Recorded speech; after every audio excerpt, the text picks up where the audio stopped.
Today's problem is on page 641, number 22, the spinning wheel. The problem says you pay $5, pick one of the 4 spinners below, and spin that spinner. Each spinner is balanced, so the spinner is equally likely to land in any direction. Wherever the spinner lands, you receive that much cash.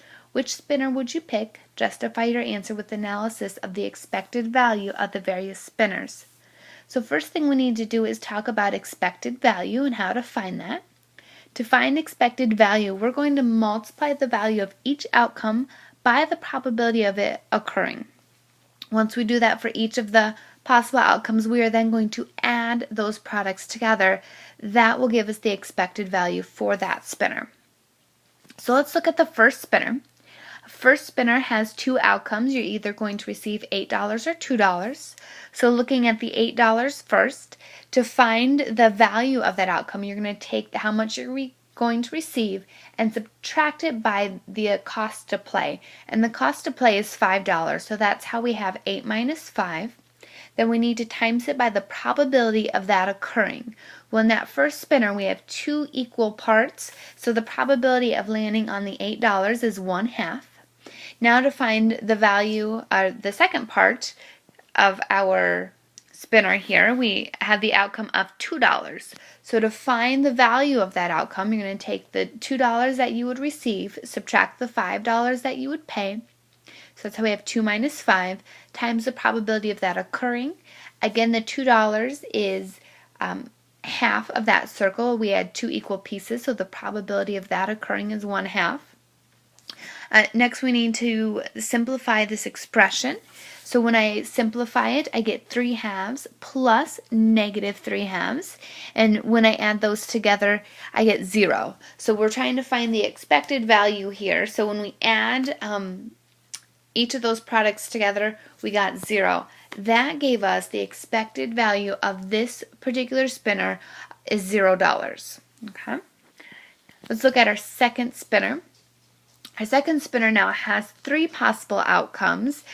Looking at the $5 first, to find the value of the $5, you would take 5 minus the $5 of cost to play, times it by the probability that we would land on that $5 if we spun that spinner. Well, $5, the probability of landing on $5 is 2/4. Notice that each of those pieces are not the same size. So if we divide that spinner into 4 equal parts, $5 would take up 2 of those equal parts. So the probability would be 2/4. Looking at the landing on the 0, the value of that would be 0 minus 5 times the probability of landing on 0 would be 1/4. And finally, if we land on $10, the value of that would be 10 minus 5 times the probability of landing on $10, which is 1/4. Simplifying our expression so we can find the expected value of that spinner, we get 0 plus -5/4 plus 5/4. When we add that together, we get 0. So our expected value of spinner number 2 is $0. Okay. Let's look at our third spinner. Our third spinner, we have 3 different sizes of pieces there of our spinner. So our probability is going to take a little bit more work this time, starting with landing on the $2. The expected value of the $2 would be the value of landing on $2 is 2 minus 5 times the probability of landing on $2 is 1/2. If we were to divide that spinner into equal pieces, we would have to divide that spinner into 8 equal pieces, and that $2 would take up 4 of those pieces. So if we simplify 4 over 8, that will give us 1/2. Okay, looking at the $14 piece, the value of that would be 14 minus 5 times the probability. Well, that would take 1 of our 8 pieces of our spinner, so the probability is 1/8. Yeah, landing at $8, the value of that would be 8 minus 5 times the probability would be 1/8. And finally, landing on a $4, the value would be 4 minus 5 times the probability. The probability is 1/4. If you look at that piece would $4 would take up 2 of our 8 equal pieces of that spinner. So 2 over 8 simplifies to 1 over 4.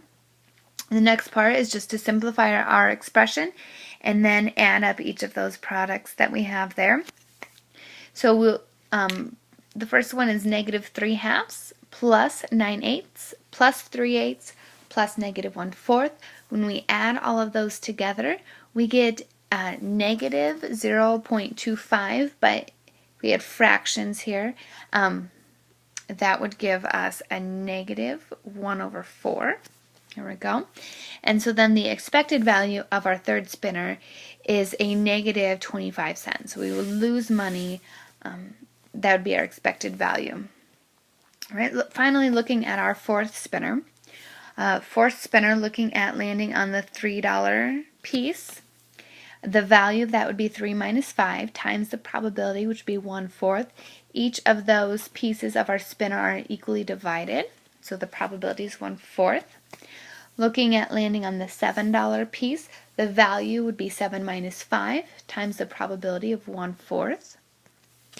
The value of landing on $3 is 3 minus 5 times the probability, which is 1/4.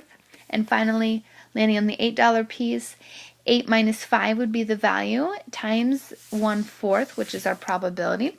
So if we simplify this expression, we get -1/2 plus 1/2 plus -1/2 plus 3/4. When we add all of that together, we get 1/4.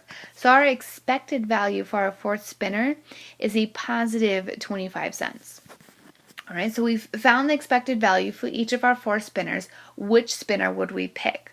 Let's kind of sum this up here. Well, kind of looking back, our first spinner, we had an expected value of 0. Our second spinner, we had an expected value of 0 as well. Our third spinner, we had an expected value of negative 25 cents. And finally, our fourth spinner, we had an expected value of a positive 25 cents. So the spinner that I would pick to play this game would be the fourth spinner, because that was our only spinner that gave us a positive expected value.